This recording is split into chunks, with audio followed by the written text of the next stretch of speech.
Hey y'all, it's been a long time. It is August 5th. Look who I have here. This is my handsome son.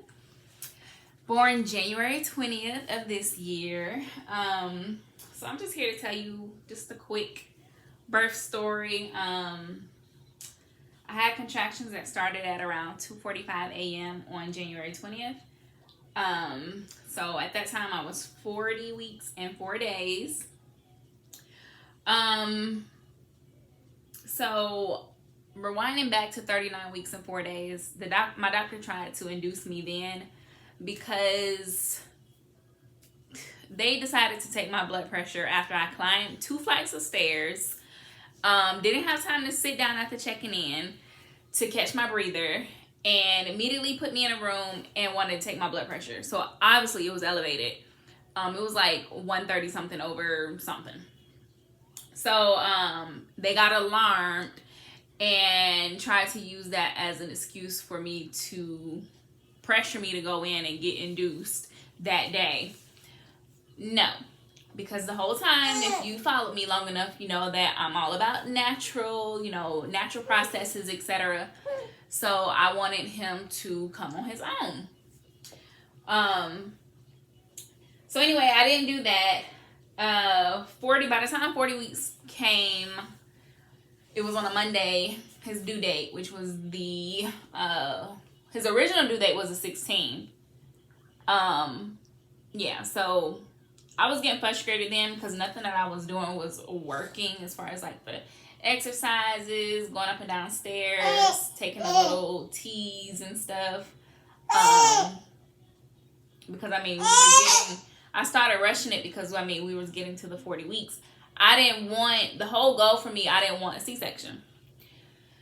Fast forward to maybe like 2 days before I had him, I started bleeding a little bit, and that increased as the night went on.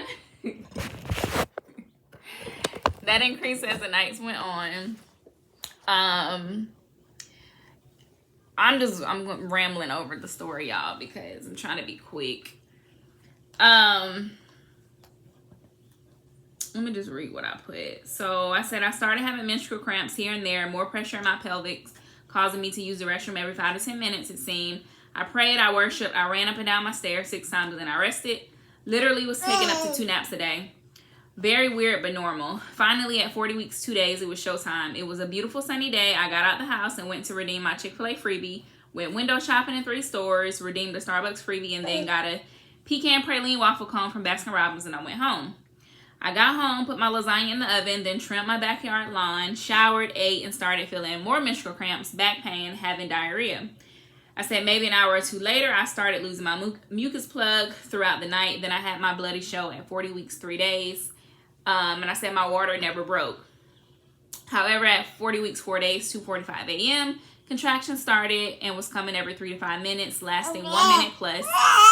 And that's when I contacted my doulas. And they said if I plan on driving myself to the hospital, I need to leave now. Because I sat in the tub and everything, and oh my God, it was just intensifying. So I got my dog situated, threw on my dress with no bra, and left at 4:58 a.m. I arrived to the hospital at 5:21. Long story short, I was only 2 centimeters dilated. I wanted to arrive to the hospital at like 8-9 centimeters dilated, only been there within 30 minutes to an hour, and bam, push him out. Like, that's what I wanted. And what I wanted, another lady ended up getting. As I'm in the room, another lady shows up screaming, hollering there, and she's in a wheelchair. And you could tell the way the noise she was making, the baby was about to come. 30 minutes later, she had her baby. That was supposed to be my story. So anyway, that wasn't my story. I said, I put due to the baby's activity showing flat lines, etc. I was admitted at 3.5 centimeters, labored until 1 p.m., unmedicated, and that's when I no longer could take it because every time he moved, I was feeling butthole pains. Yeah. I was 5 centimeters at that point. They ruptured my membranes and found out that his activity was flat due to meconium. He had pooped a lot, y'all, in the womb. Mind you, I was sleep deprived. The last time that I slept was the day prior from like 1 to 2 p.m. It was a nap. So add that and the terrible back and butthole labor to sleep deprivation and hunger. I was ready to tap out. Let's be done. So the doctor came in, says that epidural made things worse for the baby, which is what usually happens. And I knew that going in. That's why I was trying to do this thing unmedicated. And we needed to prep for a C-section. They were just trying to leave. Like, honestly, don't be letting these people push you into C-sections. They were just trying to leave because shift change was at 7 o'clock and it was already afternoon. So yeah, he pressured me with that too, on top of my deprivation and everything I had going on. So I just gave into a freaking C-section, whatever. But I did ask if I could wait 1 more hour since my doula had started putting me in positions to help the baby engage down. I put side note, the epidural only numbed my right leg at first, but I kept feeling everything. So that had to be fixed, and it was like 15 minutes later. It felt like a bee sting for real, which was their descriptive terminology. I've never been stung by no bees. Thank you, Jesus. Hopefully never will. Anyway, the doctor said he didn't want to risk it.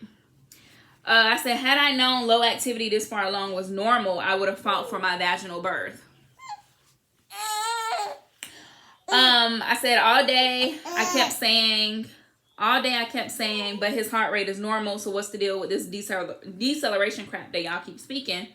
Plus, we all know babies poop in the womb, so that's not that serious. And besides, you won't find out if they swallowed any until they're out. This is why I feel robbed. Y'all, I was real upset about my whole birthing experience. Like, I was real upset for like a good 2 to 3 months after. Like I said, plus they mentioned the shift changes. So the push for a C-section was a typical reason for 99% of them, the staff convenience. Anyway, the whole staff was very respectful and honorable of my birth plan, by the way. And yes, I had my birth plan up in there. Like, I'm not about to get into it because, again, we on short time right now. I said, just a word of advice. Make sure you be clear and thorough and consider when you can't speak due to pain. How would you like things to go? Moving along, I got prepared for the C-section, asked questions, prayed, and got wheeled to the operation room. It was quick and beautiful. He was truly covered in meconium. Like, he was tinted. He was tinted. I said, I saw his foot in the lamp reflection, and he was green like someone poured their spinach smoothie on him. So it was a lot. I said, I was at peace my whole time at the hospital. However, first night home was a struggle. I cried when he was crying, but that's for another video. I developed stretch marks at the end that were itchy, and the itching spread and resulted into hives. Y'all, I had hives for like probably 3 weeks straight, all over my body. It was terrible. I don't want to have any more kids. My pregnancy was beautiful. I didn't have any issues other than me not getting the vaginal birth that I so desired. Other than that, everything was cool. But that postpartum symptoms, the hives, the issues that you gotta go on down there, like, nah. It was enough for me to say, one and done. One and done. Yes. Yeah, so that was my story. Like I said, I didn't have no family here with me. It worked out to where my dad had a pre-planned job event that was happening literally the Monday after he was born. So he was born that Friday. Monday, my dad was in town that whole week for work related stuff. And so he was able to help me and be here with me and also meet his grandson. So I'm like, God is so good. God has been good the whole time. Like, he's always great. But it's just seeing how he moves in my life, and moved in my life in the beginning, how, you know, when I had him, and it literally just me. But yes, I drove myself to the hospital. I was trying to drive myself home, but again, God is great. My friend who lives in Waco, Texas now, so happened to message me today that I'm getting discharged, and she was like, hey, are you getting discharged today? I want to be there to, you know, drive y'all home. So she got her mom to drop her off and drove my car with us in it to my house. And yeah, so her and her mom, wonderful, blessed by both of them. But let me try to think, because like I said, this video is kind of all over the place. As far as pain, like, yes, the pain got more intense. And honestly, if I'm gonna be truthful, you just need a support. Pregnancy is not meant to be done alone. Labor is not meant to be done alone. And with me being only at 5 centimeters and I couldn't take that pain no more with him, every time he moved, always like on my tailbone, it was like a terrible cramp that I felt through my anus. Yes. Terrible. Terrible. Terrible. Terrible. Terrible. Yeah. No. But I feel like if I had that support, if I was married, obviously if I was well rested, if I had food before, if I was in a good mental space, my body was nourished, I probably could have tolerated the pain a little longer, a little better. But no, not in the condition I was in. But I tried, so I'll give myself grace. We know we beat up ourselves a lot, but we just need to give ourselves grace. You know, things may not go how you want it to go, obviously, but it is what it is. At the end of the day, we're both healthy. It was beautiful. Everything went well in the operating room. I was busy asking my doula how many kids she had again. Like, I was trying not to focus on what was going on. They give you like some different anesthesia and stuff that may make you feel a little weird. So I definitely asked questions. So ask questions. Even if you got to be by yourself, ask questions. And I'm thankful to San Antonio birth doulas. It's free if your income, you know, it's free for everybody. But the people with certain incomes are priority. But I ended up having, you usually get one doula. I had 4 doulas throughout the whole process. I had the ones that was there with me in the beginning. I had the one that was with me up until after I gave birth to him. And then another one came in. She was there for a few hours. And then the 4th one came in that stayed with me overnight. Helped me get some sleep while she was tending to him. And then she left about like 11 a.m. the next day. And then the other one, the very first one, came back. And she was with me for like probably 2 hours, 3 hours. And then that was it. And then I was by myself, which was now Saturday. So I was by myself that Saturday night. And then the Sunday until my friend came to pick us up from the hospital when I got discharged. Everything was cool. Everything was cool. My doctor is the one who told me that the low activity and the meconium, everything how he was acting in the womb was normal. Then that didn't suffice for a C-section. And that kind of just made me like be like, dang, because I don't know if y'all remember from my other video that when I was in the truck, I was like, yeah, I'm not going where my doctor, my OB is at, because that hospital got a lot of bad reviews. And he has a lot of bad reviews himself. And which it was known that he's the one who be pushing C-sections. But when he told me that in my follow-up appointment, my two-week follow-up appointment, he was like, why did you get a C-section? And why did you want to go to the other hospital? And I said, because they had better reviews, which they are. Like, they're the better hospital, basically. And they're known for that.